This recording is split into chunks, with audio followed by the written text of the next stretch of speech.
Hello learners, आज हमने जो भी डेफिनेशन मेंशन की हैं वो आपको बहुत ही काम आएंगी, क्योंकि इस पे ज़्यादा डेफिनेशन है नहीं। और अगर इसमें आती हैं सैंक्शन की डेफिनेशन या फिर बिलीव की डेफिनेशन तो इससे ज़्यादा आपको पढ़ने की नीड भी नहीं है। तो बस इसी वीडियो में आपका काम हो जाएगा। अगर आएगा तो इसी में से आएगी डेफिनेशन, और बाहर से तो आनी नहीं है, तो हम लोग कर लेते हैं क्योंकि बहुत ही कम है, तो किस बात की देर है इसमें। तो हमने पहली जो मेंशन की है वो उसमें उन्होंने कहा है कि जो सैंक्शन होता है वो किसी भी व्यक्ति को के बिहेवियर को दी जाने वाली आज्ञा या स्वीकृति होती है। तो किसी भी व्यक्ति के व्यवहार को अगर हम आज्ञा देंगे या स्वीकृति देंगे तो ऐसी बात किसने कही है? ये कही है फेयर चाइल्ड ने। उसके बाद उन्होंने कहा, जो दूसरी डेफिनेशन में लिखी है वो सैंक्शन में ही है। सैंक्शन में एक व्यक्ति के व्यवहार को या तो प्रोत्साहित किया जाता है या तो हतोत्साहित किया जाता है, या फिर जुर्माना लगा सकते हैं या उसको पुरस्कार दे सकते हैं। तो ऐसी अगर अपोजिट वाली आपको डेफिनेशन में दिखता है कुछ प्रोत्साहित, हतोत्साहित, जुर्माना या पुरस्कार, ऐसा कुछ दिखेगा तो वो बात किसने कही? ये बात कही है थियोडोरसन एंड थियोडोरसन ने। क्लियर?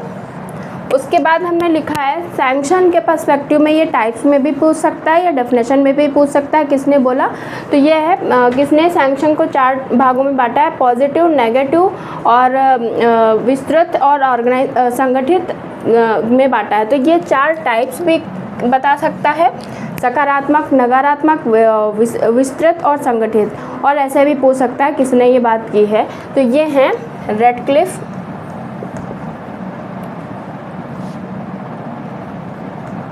ब्राउन। ठीक है। उसके बाद ये जो हमने डेफिनेशन लिखी वो सैंक्शन की नहीं है, वो है बिलीव की, यानी विश्वास प्रणाली, विश्वास सिस्टम की।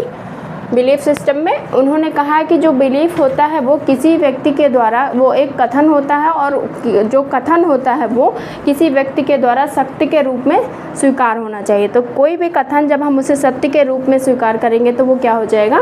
हमारा विश्वास हो जाएगा। तो ये बात किसने कही? ये है थियोडोरसन की डेफिनेशन। तो ये चारों डेफिनेशन आपको बहुत ही काम आएंगी, इसलिए मैंने एक ही पास लिख दिया है। इससे ज़्यादा और इसमें ज़्यादा पूछी भी नहीं जाती है। तो इन चारों को बहुत ही अच्छे से लर्न करना, और ये बहुत ही काम आने वाली है। अगर टाइप्स में रहेगा तो आपको ब्राउन करना है, और अगर बिलीव की डेफिनेशन रहेगी सत्य के रूप में स्वीकार करना है तो थियोडोरसन, और अगर आज्ञा स्वीकृत की बात होगी तो फेयर चाइल्ड, अगर हतोत्साहित या प्रोत्साहित की बात होगी तो थियोडोरसन हो जाएगा। अगर वीडियो अच्छी लगी, थोड़ा सा यूनिक लगी, तो please do like, share and subscribe my channel. Thank you for watching the video.